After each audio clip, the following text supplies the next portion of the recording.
Assalomu alaykum. Sabah ovozliq asarlari kanaliga hoş geldiniz.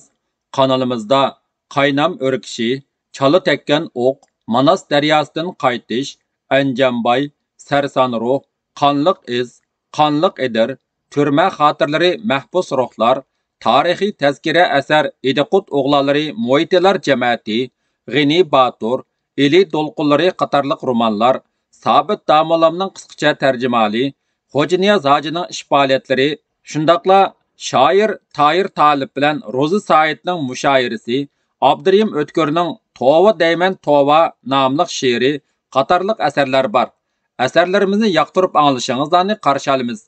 Asarlarimizni boshqa to'plarga va do'stlarga tavsiya qilib qo'ying. Rahmat. Amdi anglaydiganlar Şinjan Xalq Nashriyati 2000-yili 1-oydan nashr qilgan roman Eli Dolqunlari, avtori Abdurahman Qahar. 1-qism, 20-bob.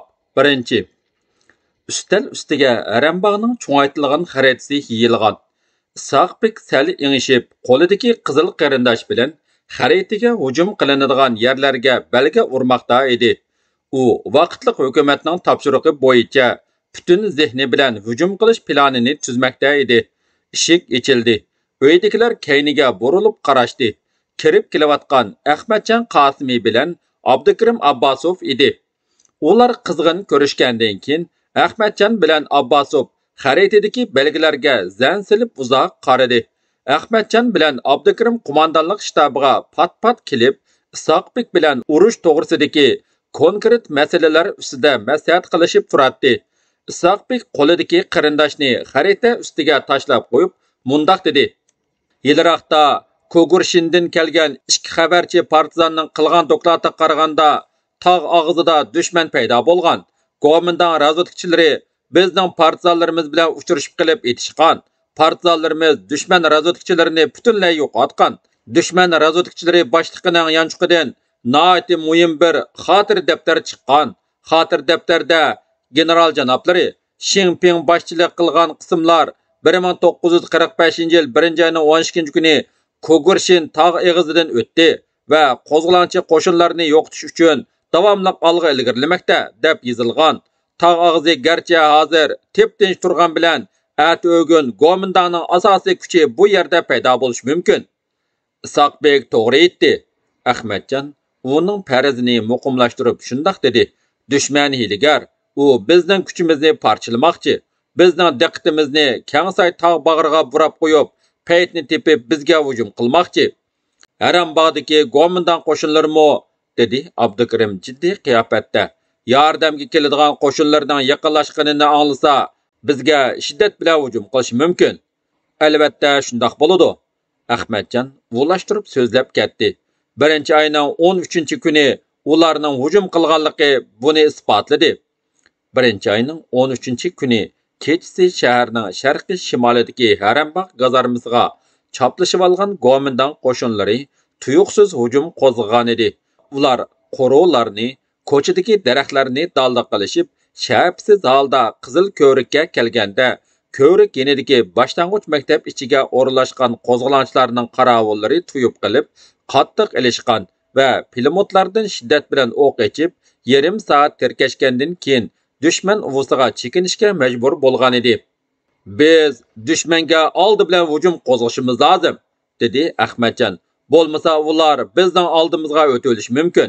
Biz oldi bilan hujumga o'tamdiq yoki mudofaaga tayyorlandik, buni belgilashimiz lozim.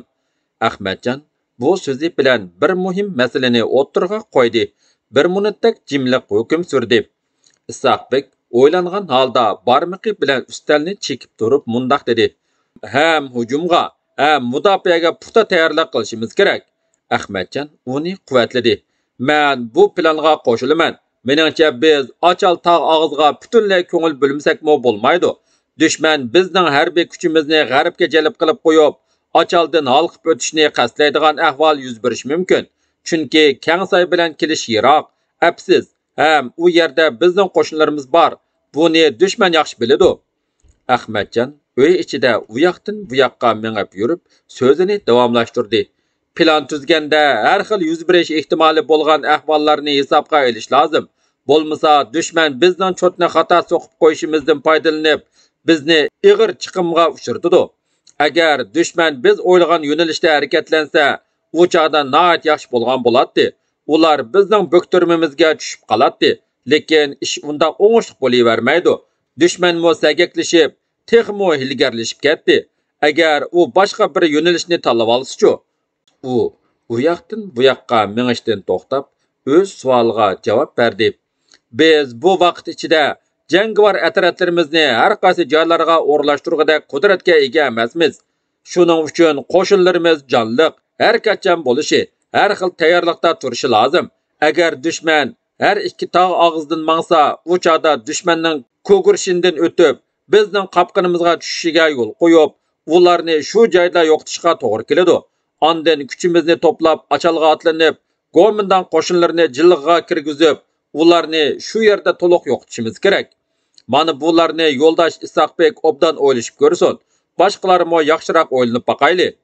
Hammaylar jimjit bo'lib qilishdi. Isoqbek bir nuqtaga tikilib o'ylanib turardi. Ahmadjon u yoqdan bu yoqqa mang'atdi. U qo'llarini birda chopinining yanchuqlariga salatdi. Birda ulab qaraslatib Isoqbekka, Abdukarimga savol nazarda qaraydi. O'ziga yarashgan kalta xurum chapan kiygan Abdukarim xaritiga tikilib turardi. Isoqbek xiyollarini bir nuqtaga jamladi-da, Ahmadjonga burilib mundoq dedi: "Meningcha, Ochal tarafga qo'shin avatish kerak. U yer Daxiyaza jingidan chiqqan dushman qo'shinlari o'tadigan joy." Abdukarim uni quvvatladi.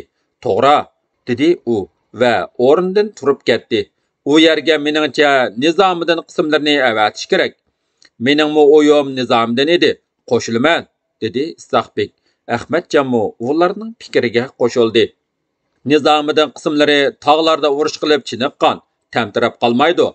"Yo'ldosh Isoqbek, sizdan bir narsani so'rab olay", dedi Abdukarim.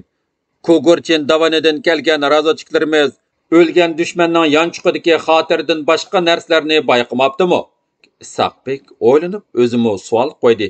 "Yo'ldosh Abdukarim, siz qaysi masalalarni ko'zda tutyapsiz?"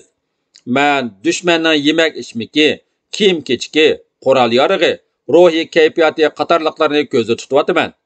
Davanda o'lgan dushmanlarning bo'ynida yipqa tizib o'tkazib olgan, xuddi muzdek qatgan girdinon, utisida matodan etilgan kulrang paxtliq shim tujurka, putida paxtliq xay, boshlarida birining tera, ikkisining paxtliq quloqchi bo'lib, 200 dan o'q, 4 dan granat bor ekan. Afsuski, ularni tirik tutishga mumkin bo'lmabdi. Demak, dushmanlar Daxiyanzidan 1-ayning 12 kuni yo'lga chiqqan. 2 kun yo'l yurib, Ko'gurchin davanining ostiga ulashgan. Bu aslida bir kunlik yo'l edi, lekin yo'llar qilin qor bilan ko'milib ketgan. Dehqonlarning qon to'kilgan yili so'g'uq qattiq bo'ladi deganidek, bu yil so'g'uq qattiq, qonalg'u qilg'idak o'ylarmi yo'q. Askarlarida qishliq oziq-tulik, kiyim-kechak nachar. Uning ustiga yer sharoitini bilmaydi. Agar dushmanlarni tog' ichiga qamib olib, vaqtni uzunga so'zsaq, ular tabiat dahshatidanmi halok bo'ldi-kanda. "Shundoq", dedi Isoqbek ishonchli holda. "Dushman yaxshi qurollangan bo'lsa-mu, olg'a ilgirlashmi, keyniga chekinishmi qiyin bo'lgan qorliq tog'da urush qilishga majbur bo'ladi-da, ularni yengish osonroq bo'ladi. Endi shahar ichi kelayli, dushman Kangsoydan o'talmaydi. Chunki u yerda bizning kuchli atroflarimiz bor. Ilingan ma'lumot qaraganda, hozir Harambog', Liangshan butxonasi, aerodrom ichida 2800 dushman askari bor. Bu 3 o'rinni bizning partizan xalqlarimiz bo'lib 7000 kishi qurshab olgan. Lekin 7000 kishidan 1200 kishida qurol bor. Qolganlari tayoq, cho'moq ko'targan qiqaschilar. Shunga bizning diqqatimiz ko'proq mushu 3 o'ringa qartilishi kerak." Ahmadjon Qosimi odati bo'yicha uy ichida yana u yoqdan bu yoqqa minib yurib, Harambog'ning ilishning yo'llarini oldirmay so'zlashga boshladi. "Biz hozir asosiy diqqatimizni Harambog'ga qaratishimiz lozim. Bu nihoyat muhim bir joy. Agar bu joyga qamalib qolgan Go'mindan qo'shinlari bilan yetib keladigan qo'shinlari birlashib olsa, u biz uchun intayin xatarlik bo'ladi. Buning uchun biz shahar xalqini tashkillab, shahar atrofidagi yaqin yeza aholilarini harakat keltirib, Go'mindan bilan jang qilishimiz, dushmanni butunlay yo'q qilishda hamma imkoniyatlardan foydalanishimiz lozim. Yo'ldosh Isoqbekning Harambog' to'g'risidagi hali aytgan fikri to'g'ri. Bugun bo'lmasa ata dushman cho'qim hujum qilishi mumkin. Shuning uchun biz butun saf bo'yicha ham mudofaaga, ham hujumga hozirlanishimiz lozim. Agar dushman oldin hujum qo'zg'asa, u chaqda texim yaxshi bo'lgan bo'ladi. U chaqda biz ularning hujumini to'sib qolmasdan, balki ularga zarba berib, Liangshan, Boyko'lni ishg'ol qilardik. Hatto shu foydali vaziyatdan to'liq foydalanib, Harambog'ni ishg'ol qilib olishimiz mumkin edi. Qandoq bo'lmasin, dushman upartilishi lozim. Bu yerda uning to'liqlab oladigan asosi yo'q. U chaqda ular yordamchi qo'shinni kutmay, qamalni buzishga urinadi. Uringan ekan, albatta tizla zarbasini yeydi. Bundaqda shahar rayoniga bo'lgan tahlikimi kim edi? Bizmi ba'zi tajribalarga ega bo'lib qoldik. Gomindan Kangkushada jang ilib berishdan qo'rqadi. Ular nilqidagi fojialik saboqiga. Shuning uchun mo'ljarlash mumkinki, Gomindan qo'shinlari Kogurshindan o'tib, tuzdanlikka tushgan taqdirdami Harambog'ga yetib kelolmaydi. Chunki u chaqda ularning yo'lini bizning avatgan partizanlarimiz to'sib oladi. Kun o'ltiray deganda Ahmadjon Qosimi bilan Abdukarim Abbasov Isoqbekning bo'limidan xushal kulishib chiqdi. Isoqbekmi ularni ustib billat chiqqan edi. Darvozaning tuviga kelganda dastlab Ahmadjon kulimsirab uningga qo'lini uzatdi. Xayr, amsa, muvaffaqiyat tilaymiz. Xayr, Ahmadjon, xayr, Abdukarim, dedi Isoqbek hurmat bildirib. Darvozada posta turayotgan Nadam Ahmadjon degan bu söyümlük namni anglash bilanla hayronlik va hayajon ilkida qoldi. Nadam Ahmadjonning ta'rifini ko'p anglagan, ko'rmay turib ko'ngilda xilib burunla u kishiga nisbatan hurmat tuyg'usi qo'zg'algan edi. U Ahmadjon bilan ko'rishish uchun oldiga 2 qadam minib, "Salom Ahmadjon afandim", dedi va ovozining qattiq chiqib ketganligini sezmadi. "Ohoy, arvakash yigit", dedi Ahmadjon muloyim qiyofatda kulimsirab. "Inqilob shamili yezidan siznimi uchirib kelibdi-da. Yezidagi chog'da siz go'mindanchilarning zulmiga yolg'iz o'zingizda qarshi chiqib, zarba berolmaydingiz. Mana endi har qandaqiga bozak bo'lmaysiz. Shundoq afandim, hozir jojisini toza beryapmiz", dedi Nadam. Endi xilala hayratlanib. Abdukarim so'z qistirdi. "Mushu qurolni chingli tutsak, boshqalarga bozakmi bo'lmaymiz. Arzu armonlarimizga mo yetalaymiz." Ahmadjon mehribonlik bilan Nadamning mursiga qiqib, "Xayr yigit, hushyor bo'ling", dedi. Ahmadjon Qosimi bilan Abdukarim Abbasov bu yerga otliq kelishgan edi. Uninggacha otlarmo keltirildi. Nadam ularni otga mindirish uchun tamshilibdi.